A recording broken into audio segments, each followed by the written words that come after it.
किसान साथियों राम राम। आशा करता हूँ आप सब ठीक ठाक हो। साथियों, आज हम चर्चा करेंगे कि नरमा के अंदर जो तेजी बननी थी वो क्यों नहीं बनी है और इसमें कहाँ रुकावट पैदा हो रही है। साथियों, मैं इसी तरह की जानकारी आप तक पहुंचाने की भरपूर कोशिश करता हूं। पूरे हफ्ते के अंदर मैंने बहुत ज़्यादा मेहनत करने के बाद ये जानकारी प्राप्त की और इस जानकारी में ये निकल के आया कि नरमा के भाव ना बनने में के क्या कारण है, इसमें कहाँ गड़बड़ है।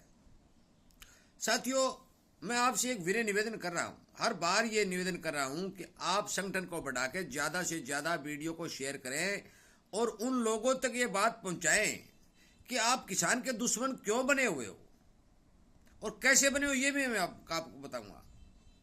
साथियों, सीजन के अंदर नरमा की 2.25 लाख गांठ के लगभग कि बाजार में आमदनी हो रही थी, परंतु वो अब केवल 30,000 गांठ के लगभग बाजार में आमदनी हो रही है। सीलिंग मिलों की मांग बराबर बनी हुई है। गुजरात में सीलिंग मिल वालों ने पिछले हफ्ते ठीक ठाक माल खरीदा था क्योंकि उनके पास स्टॉक बहुत कम है और धागे की मांग भी निकलने वाली है।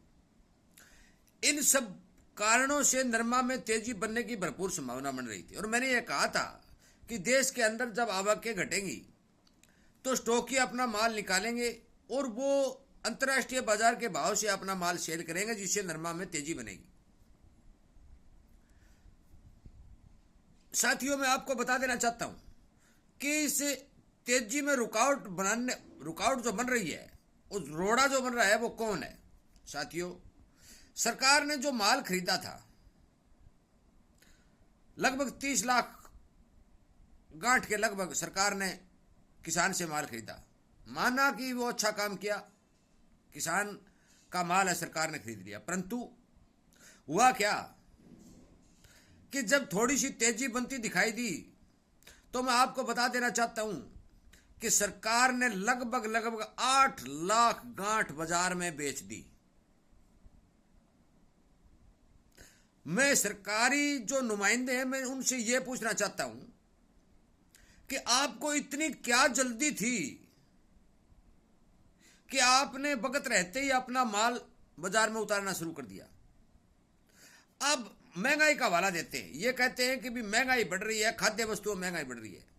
जब तिलन में तेजी आती है तो आप तिलन को बाजार में उतार देते हैं, दालों में आती है दालों में को उतार देते हैं, आप बाहर से मंगा लेते हैं। मान लिया आपकी बात, भी तेल खाने में प्रयोग होता है तो आप तेजी नहीं आने देते। चना की दाल खाने में प्रयोग होता है तो आप तेजी नहीं आने देते। और जिनसे जो भी खाद्य पदार्थ के रूप में हर एक आदमी के खाने में प्रयोग होता है तो आप तेजी को रोकने के लिए बाहर से मंगवाते हैं या फिर अपना स्टॉक निकालते हैं। चलो, आपका तर्क मैं मानता हूं, परंतु रुई कौन खाता है? रुई को खाने वाले जीव का नाम बताइए मेरे को। और यदि नहीं खाता है तो आप महंगाई को रोकने के लिए बाजार में गांठे क्यों उतारते हो? आपको जल्दी क्या थी?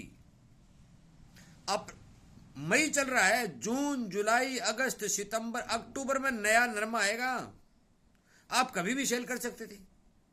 तो यदि आप देरी करते, माल की शॉर्टेज बनती, किसानों को, जिन किसानों के पास माल पड़ा है उन्हें ठीक भाव मिलता, तो इसमें आपको तकलीफ क्या थी?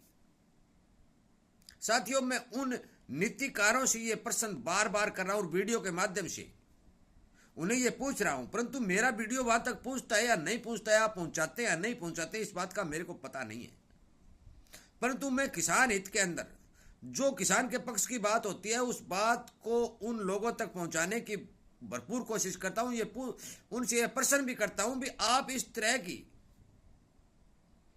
जो बिना मतलब की सेल बाजार में करते हैं जिससे किसान का नुकसान होता है, तो आप 2 महीने और नहीं रुक सकते थे? माल सरकार का भी रुकता नहीं है, बिकता है, परंतु समय से पहले बेच देना, यह कहां का तर्क है? फिर आपने खरीदा ही क्यों? साथियों, मैं आपको बता देना चाहता हूं कि मैं पहले दिन से कह रहा हूं कि किसान की जिन्सों में जो तेजी बन रही है उस तेजी को रोकने के लिए सरकारी नीतिकारों का बहुत बड़ा हाथ है और यही सरकार यही चलाते हैं। इनकी सरकार है, इनका नाम ही सरकार है और कोई सरकार को कोई ज्यादा घूंघट नहीं बंधे होते। बड़े बड़े अधिकारी, बड़े बड़े नीतिकार, बड़े बड़े सिस्टम जो हमारे भाई बंधु और हमारे रिश्तेदार हैं, उन्हीं का नाम तो सरकार है। कोई एमएलए का नाम दे दिया गया, कोई एमपी का नाम दे दिया गया, कोई आईपीएस का नाम दे दिया गया, तो कोई एक्शन का नाम दे दिया गया, एसडीओ का नाम दे दिया। मैं ये कहता हूं हर अफसर, इनका ही तो नाम सरकार है। नीति ये बनाते हैं, कानून लागू ये करते हैं।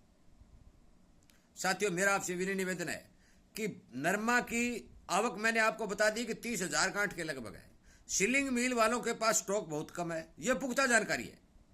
धागे की मांग निकलने की पूरी संभावना बन रही है। और गुजरात के अंदर धीरे धीरे पिछले हफ्ते तेजी भी बनी थी।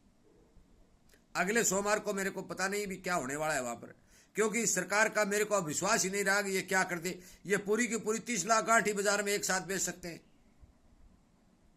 इसलिए कृपया करके मेरे इस वीडियो को ज़्यादा से ज़्यादा शेयर करके उन लोगों तक पहुंचाने की कोशिश करें जो इस तरह के फैसले जो लेते हैं जिससे किसान को नुकसान होता है।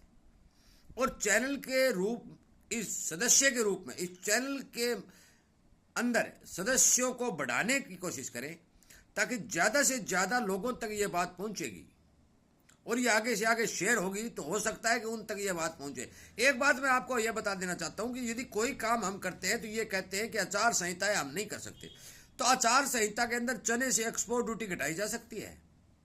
आचार संहिता लग गई तो गांठों को बेचा जा सकता है। इनके लिए तो आचार संहिता नहीं है।